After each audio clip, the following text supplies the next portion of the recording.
मेरे प्यारे भाई मलक वसीम हसन सीमी खोखर दी फरमाइश ते दौड़ा है कि वेखी बैठिया हालत बंदियां दी शाला दिलां च आवे फेक नहीं।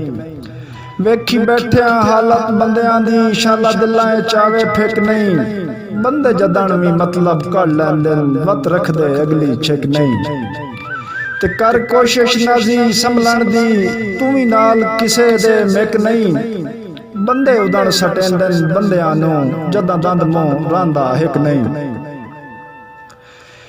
ते हिक शक्ल इंसान इच सब मिलिया हाई सिर गया सोना हर तू। एक शक्ल इंसान इच सब मिलिया हाई सिर गया सोना हर तू।